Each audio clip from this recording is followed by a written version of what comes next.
Welcome to the Gals Guide to the Galaxy podcast, where a group of gals gather for you one cool thing around our topic of the month. Is it ancient history? Is it breaking news? Is it safe for work? Well, that's up to each gal. All we know is that... Fasten your seatbelts. It's going to be a bumpy night. Welcome back. I'm Edan, and I'm joined by Bonnie, Katie, and Leah, talking about our one cool Black history gal. Now, we already heard from Bonnie, who talked about Queen Nanny of the Maroons, which was fantastic, by the way. Mm-hmm. But before we dive back in, Leah is going to tell us what's on the Gals Guide calendar for this week. Yes! So for the week of February 14th through the 20th of 2022, we have author Trudy Christner coming to the library for a book signing. Did you realize that it's the 5th anniversary of the Women's March? Well, Trudy is the author of the book On the March. It is a novel that celebrates the historic march by following 3 strangers who have their own undisclosed reasons for attending the march. And as the story unfolds, they get to know each other and trust each other, and those secrets are revealed. So come meet Trudy and get your signed copy for only $9.99. That is on Saturday, February 19th from 1 to 3. And don't forget to check out all of our cool calendar events at galsguide.org. Now I bring back to Eden because I think Eden has a question for us. Yes. So here is my question. What is the biggest lesson that you have learned from a Black woman? I actually had to look up a favorite quote for this question. Yeah. It's a quote by Maya Angelou. And I think of this frequently, but I wanted to phrase it specifically. I've learned that people will forget what you said. People will forget what you did, but people will never forget about how you made them feel. Yeah. It's a beautiful quote. It is beautiful. And it means a lot to me because I spent a lot of time trying to do what I thought people wanted me to do what was right. But really it's more about the positivity you bring to a situation and your interactions with people and your compassion for people that make a lasting impression. I love that. That is one of my absolute favorites. Glorious Maya. I have but I'm double checking that I'm correct. Y'all looking at quotes, aren't you? I had to remember how it was. Yes, exactly. Yeah, you want to get the words right. I feel you. You'll have to forgive me if I'm mistaken. But I'm going to say just persistence. Okay. Besides all the wonderful knowledge Eden's given us, especially on genealogy stuff. Mm-hmm. But one of the ladies that I think of with persistence is Elizabeth Jennings, who is an early Rosa Parks of a streetcar in New York. Mm-hmm. She's on the streetcar. She gets physically removed from it, and then she got back on. I'm pretty sure she got back on, and then she ended up, I think, suing the company, I believe. Ooh. And I think the first one she won, but then I think it went back through the court, and then she lost that one. But I may be getting that mixed up with another lady and a train. There was Ida B. Wells on a train where she was kicked off and also sued too. But that was the thing, you know what I mean? It was still worthwhile to sue and change it. Removed her from it, and she got back on, sat in the front seat and was no. Mm-hmm. I was oh my goodness. Oh, I love it. What's your answer? I'm going to go. I am a huge super fan of Sister Rosetta Tharpe. I feel like I'm one of her biggest cheerleaders. I adore her. She invented rock and roll. So I don't care. I've had many an argument, but to me and to a provable public, she invented rock and roll.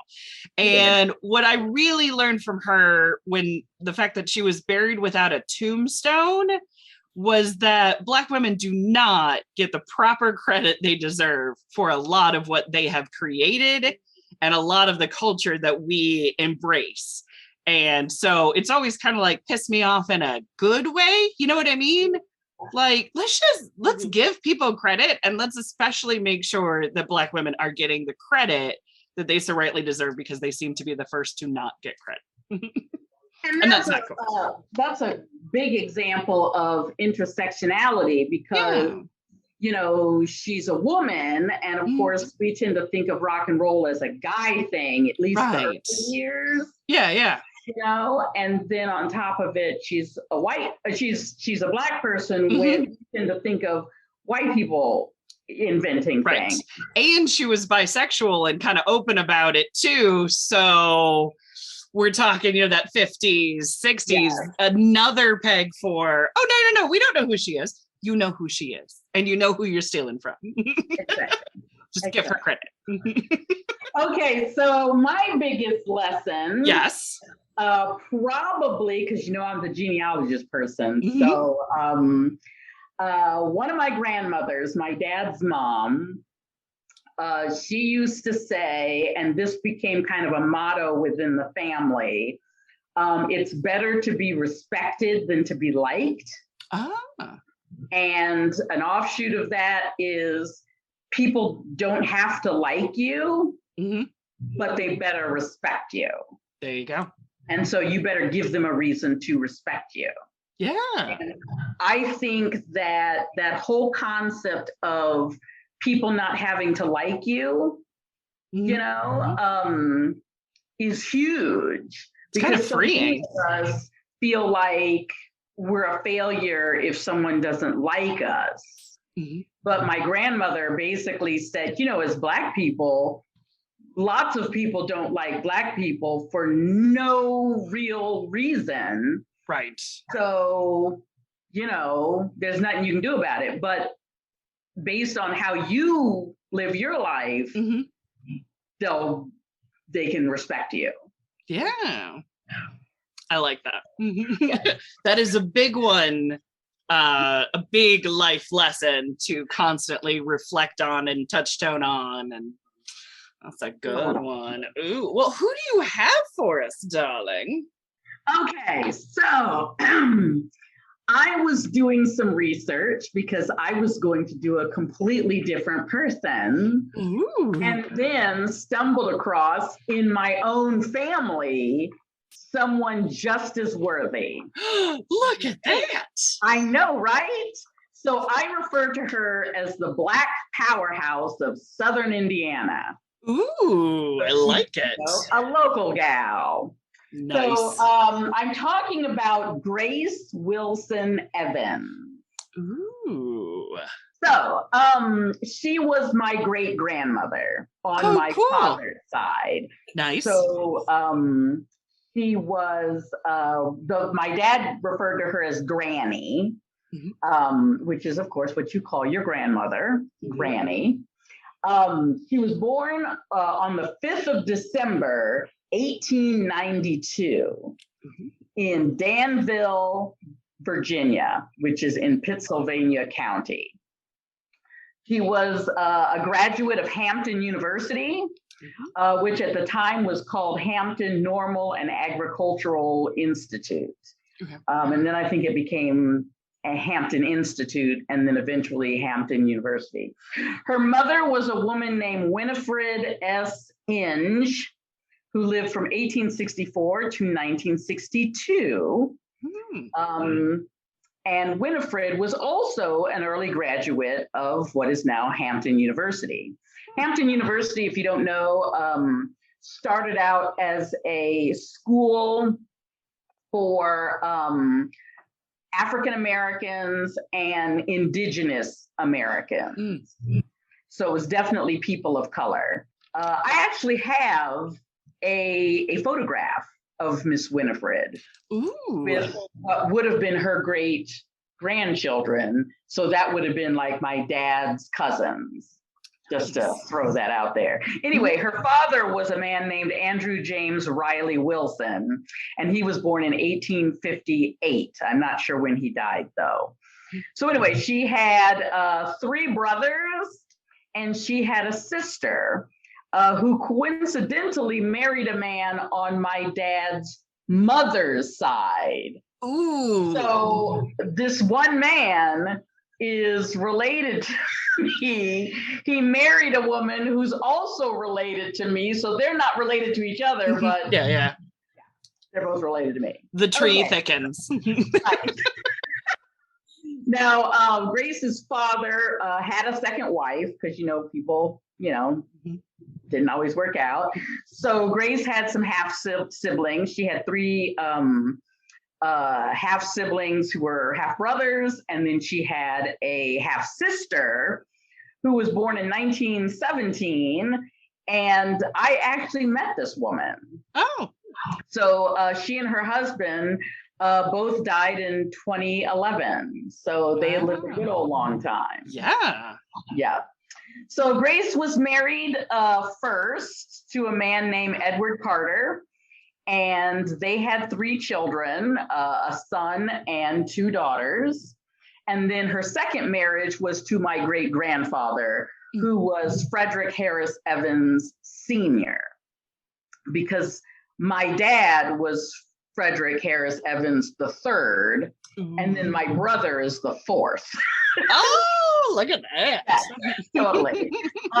So anyway, she had 1, 2, 3, 4 daughters and 2 sons, including my grandfather. So, okay. The interesting thing about her lineage is that Grace's father, so this would be Grace's paternal grandmother, was actually a white woman.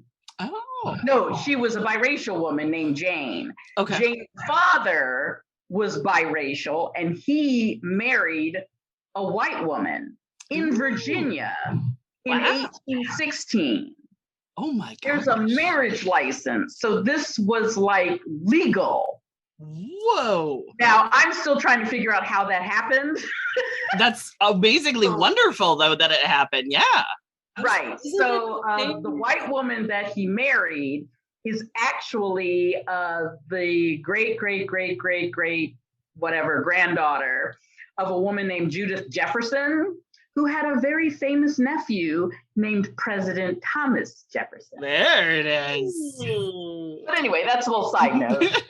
Nice. All right, so back to Grace.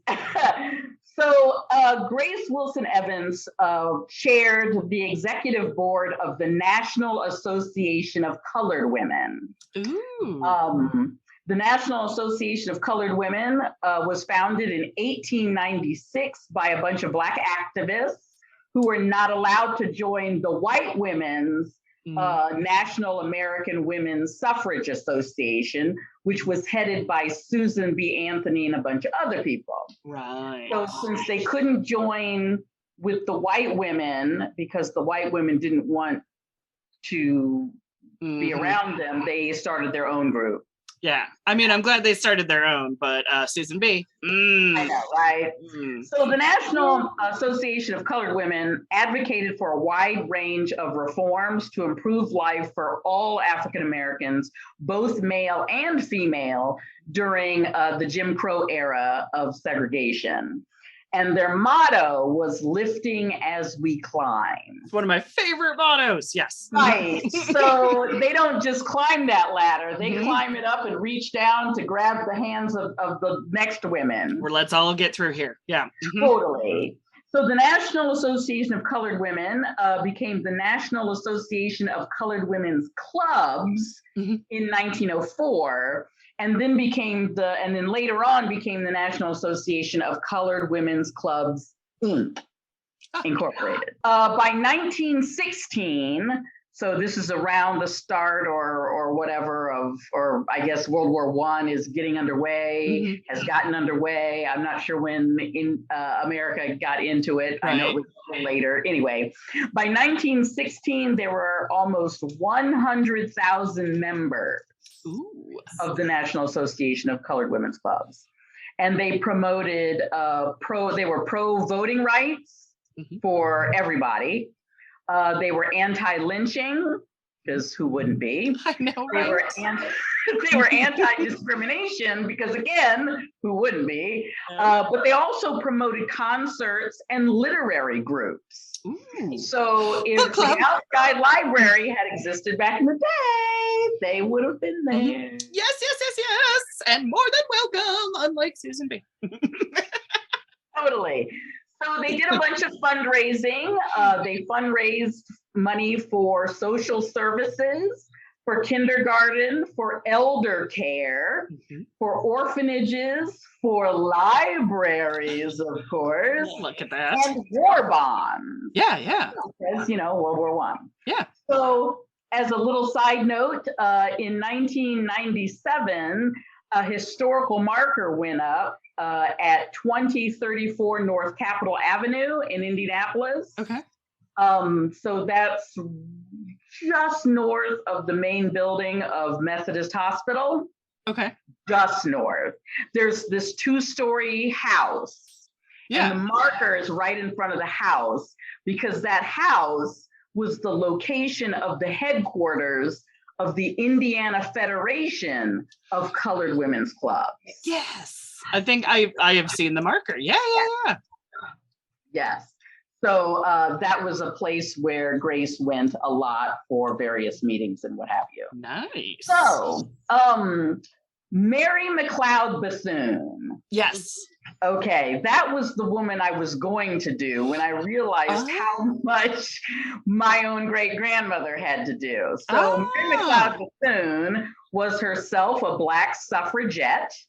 She was an educator. She was a civil rights activist, and she led the National Association of Colored Women's Clubs from 1924 to 1935 before she founded the National Council of Negro Women, which Mary McLeod Bethune was a frequent visitor of my great-grandparents, of Miss Grace and Fred the First, as I like to call him, down in Terra Haute. Yes. So she would come, I don't know how often, but she would come to talk business, to talk work, to talk, business with my great-grandmother, Grace. Another friend who was another family friend of Grace and Fred was Walter Francis White, who was the president of the NAACP, the National Association for the Advancement of Colored People, from 1929 to 1955. Oh, wow. So there were lots of famous people traipsing through that house in good old Terre Haute, Indiana. Ooh. So some of Grace Wilson Evans's other accomplishments, like I said, she was or as you can guess, she was a suffragette. She promoted voting rights for all Black people, not just the women, because, the 15th Amendment gave all the men who were born in the United States the right to vote. And it wasn't until the 19th Amendment that women got it. But, that didn't always translate, especially in the South. So she also led the Terre Haute Women's Political League, which was the city's Black women's suffrage group, a group necessary because some, such organizations sadly were separated by race, because this is the early 20th century. She was, of course, with all of this, totally outspoken. She delivered speeches around the state of Indiana as well as around the country. So she got around. She successfully lobbied the Indiana General Assembly to appoint the state's first Black member of the State Board of Education. Ooh, nice. Yes, yes, yes. She also advocated for both women's rights and African-American civil rights during this era when the Ku Klux Klan members tended to hold positions of power in Indiana's state government. Yeah. So this was in the 20s when Indiana was pretty much led by the Klan. Yeah. So dark days. Totally dark days. Gosh, yes. At the Indiana NAACP's 1930 state conference in French Lick, Indiana, that organization chose Grace Wilson Evans to chair its committee on resolution. Ooh. So that's kind of cool. One of those resolutions pushed for perpetrators of lynchings to be brought to justice. Nice. And One would think that would be a no-brainer. Totally. But sure. As much of a no-brainer as it seems like it would be, especially in the 21st century, we still don't have an anti-lynching law. Mm-hmm. Right? I mean, it's murder. Right. You know, it's vigilantism, but we still don't have one. It's odd. Anyway, so she was chosen by President Herbert Hoover to attend a meeting in Washington, D.C., and serve on a subcommittee on housing conditions in 1931. Oh my gosh, wow. Totally. Like, this woman gets around, right? Yes. She was also selected to be an alternate delegate for the 1940 Republican National Convention, which was kind of cool. And in 1941, she was the baccalaureate speaker at the Indiana State University graduation ceremony. So that was like in her own backyard, you know. She was often referred to or quoted or discussed in various newspapers. The Black newspaper in Indianapolis was and still is the Recorder. Okay. And she is quoted as saying that she recommended that colored voters, what they used to call Black people, she recommended that voters fight every effort of politicians to place in office men who are against equal rights for Negroes, which is, you know, cool. I love it. Despite the old-timey words of colored voters and Negroes. Except for that, yeah. Well, yeah. Okay, so the intention is still awesome and strong. President Hoover invited her to serve on his housing subcommittee in 1931. And the Recorder described her as both a militant Indiana GOP worker and a prominent figure in the church and social activities throughout the state. Because was the term badass just not really appropriate for the newspaper? Absolutely. So some more newspaper quotes about her. So prior to speaking engagements on the road in the late 1930s, referred to as one of the nation's most influential political figures and civic leaders by the Evansville Argus, which is the Evansville newspaper. Evansville is not that far from Terre Haute. Yeah. And also referred to as being very outstanding in civic and social activities in the Northwest. And that was written in the Register, which is a newspaper out of Greensboro, North Carolina. Oh my God. And this is your family. Yes. Oh my God. So apparently she went to Greensboro, to North Carolina A&T College, where she gave a speech to students and faculty. I'm guessing that North Carolina A&T might be an HBCU, an historically Black college and university. I don't know very much about it. But anyway, she went there to give a speech to the people there, and she told the audience, quote, to start to dream, start to build something, start to create something, and believe in your own convictions. And that was also recorded in the Register of Greensboro, North Carolina. That is lovely. Totally. Now, here's the really juicy stuff. Is she catching bullets with her butt? Not that cool. All right. Okay. It's not a contest. Everybody's awesome. So in 1918, so this would be like, I'm guessing right after or right around the end of World War I. Right. So this would be 37 years before Rosa Parks did her thing on the bus, you know, in Alabama. Miss Grace sat down in the lower level of a Terre Haute theater. because back then, Black people were supposed to sit in the balcony. Mm-hmm. Okay, and the main level was for the white patrons. So she actually picked her seat on the lower level.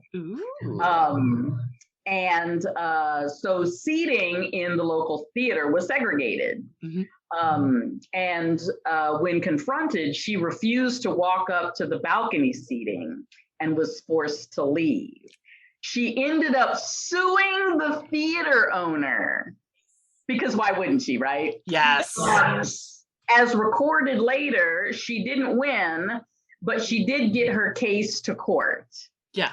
So, that's something. So given the injustices that Black Americans faced in the courts, landing that kind of a hearing was in itself a sort of victory. Yeah, it was a step.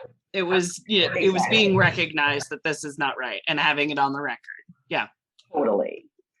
So my favorite story. Okay, so my favorite family story, Grace, called Granny, went out on her front porch of her house with a shotgun. Yes. There were KKK members who were standing in her front lawn, and they were going to burn a cross on her front lawn.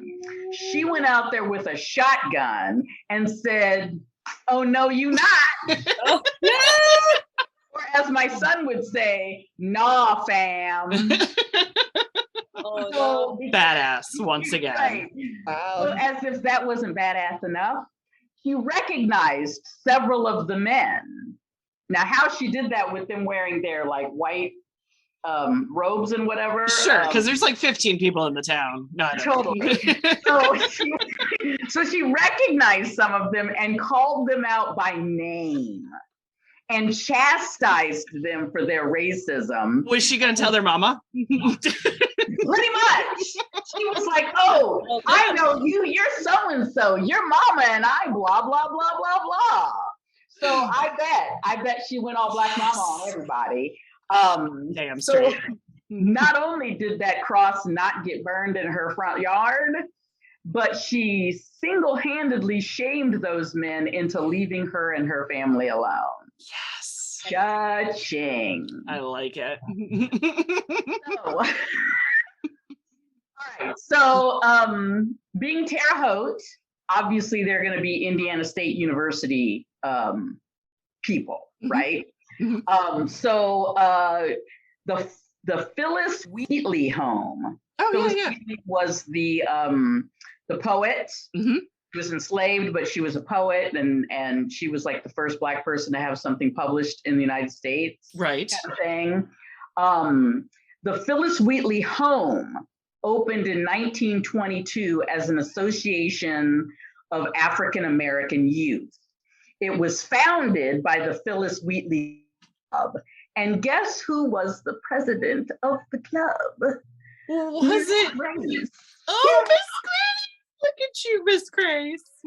So the Phyllis Wheatley House served as a boarding house and dormitory for out-of-town Black female students who were attending the Indiana State Teachers College. Oh, nice. Which is the original name of Indiana State University. Right. So the house could house up to 13 students. So, if they didn't live in the Terre Haute area or in Vigo County, they could live there. And the house served as the home economics practice house. So back in the day, you could actually get a degree in home economics. And so this was the house where they would practice like the cooking and the whatever they were learning as part of home ec.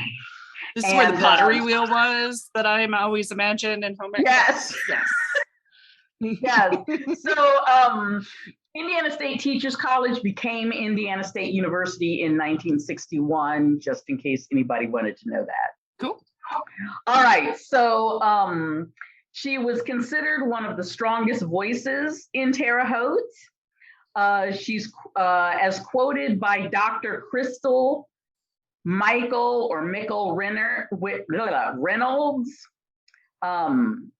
who is a Terre Haute historian. who has apparently researched Miss Grace extensively. Ooh, nice. She was interviewed in an August 2020 newspaper interview with the Terre Haute Tribune-Star.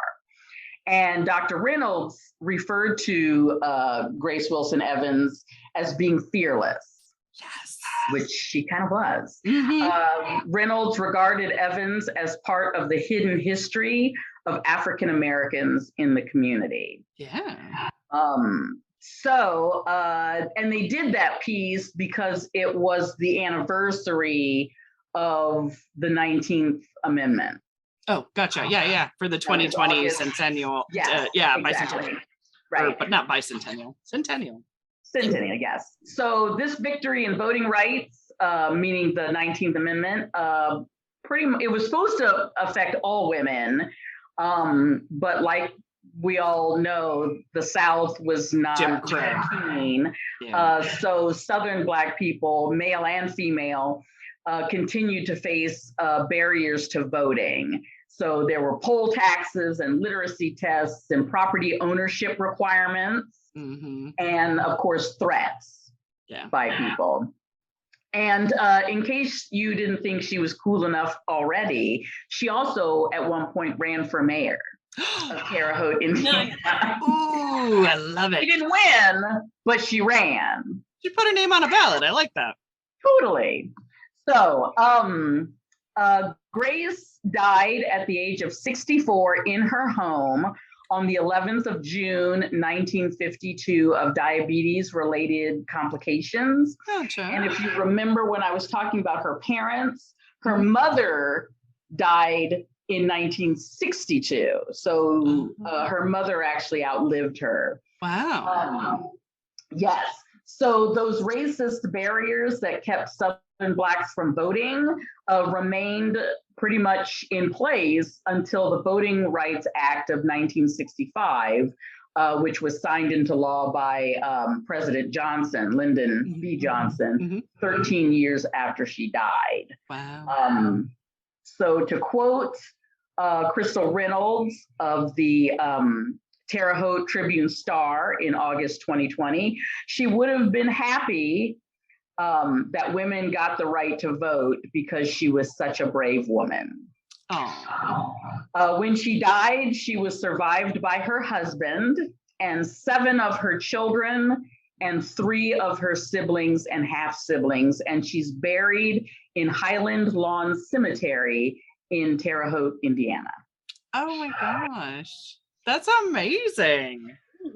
So while I was researching Mary McLeod Bethune, who I knew was a family friend of my dad's parents, it was when I was studying her and the National Association of Colored Women's Clubs that I came across the article from the Tribune-Star where they interviewed Dr. Crystal Reynolds. And I was like, wow, here's a person that totally researched my relative. It's like a treasure trove.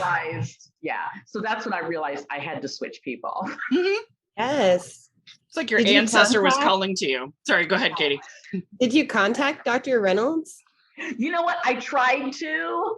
And I've got some pretty good Nancy Drew skills, as evidenced by all the genealogy I see. But I did find an email address, and I sent her an email, but I did not get a reply. So either she doesn't check her email anymore, or she's passed away, or whatever. But I did try to contact her. And just didn't get anywhere. Keep trying. I think that's amazing. Totally. I might try to, because I know who wrote the article in the guy who interviewed her for the piece. So I may contact him because I know he still works for that newspaper. Yeah, that's amazing, and it's all the more tangible when it's family. Exactly. Exactly. I have been trying to get more and more people, especially Black people, to do their genealogy because, people have a tendency to just kind of think the past isn't important, but the past gives your own life context. It does. When you see what people went through that culminated in your very existence, it just makes history come alive, and it makes history seem that much more important. And empathetic. If you can feel that way about somebody that you are related to but you have never met, you can feel that way about somebody of history that you also never met too. So it just opens up, gates of empathy, which is fantastic. What we all need. Exactly. So anybody have any questions for Eden? I have questions, but I love that both like she and her mother were college graduates. Yeah. Is amazing at a time where it was hard enough to just be a woman, period, and get a degree. But then to be a woman of color and get a degree is super awesome, like regardless of what institution it was. Yeah. And I thought it was super awesome that was it her parents that were like the interracial marriage? It would have been her great grandparents. And it was in Virginia, right? In freaking Virginia. In the same place where they have the loving the loving case, but like not until the 50s. Yeah, right? And interracial marriage didn't become legal until what, 1970, 1971? Yeah, I thought it was 70s. Yeah. Something like that. Amazing. I'm not sure, except that I know that he's listed as a mulatto. Gotcha. Another old-timey term that usually refers to someone who has a white parent and a black parent. But a lot of times census takers they just kind of looked at your skin color. So a lot of people could have just put him down as being mulatto, but he was definitely a free person of color. Most free people of color were mixed race. Not all of them, but a large number of them were. And I would imagine that some of them were probably also indigenous, like indigenous and white. I'm not sure if there was an actual name for that, like mulatto, but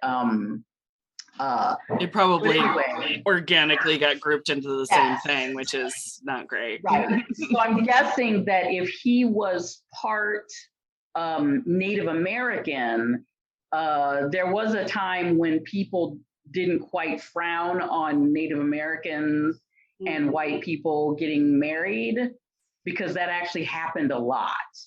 They would have still been considered mixed race or a colored person, all these old-timey terms, but you know what I mean? But so I'm thinking he was probably part or all indigenous. And I do know that that branch of my family has indigenous roots, because that's something that has always been claimed. I even have a picture of a relative of that line, and she's in regalia. Oh, nice. Yeah. It's not a big enough picture for me to identify like regalia, but there it is. But to have a picture. Right. Amazing. Crazy that they had the license in the same state that the Loving versus Virginia was. Right. I don't even know how many, like 100 years later or whatever.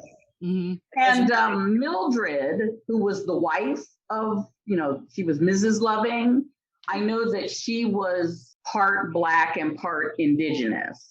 As well, and may have also been part white. I'm not sure, but I know she's got indigenous roots as well.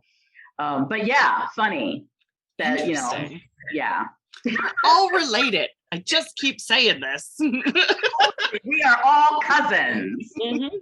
Absolutely. All right. I love it. You want to wrap us up, darling? I can wrap us up, darling. So, well, that wraps it up for us this week. So please join us next week for another cool woman of history as Gal's Guide podcast continues. Thank you so much for listening. Bye. For show notes, links, and images from this week's show, visit galsguide.org. Want exclusive stuff like deleted bits and major bloopers? Become a Gals Guide patron today. Thanks for listening.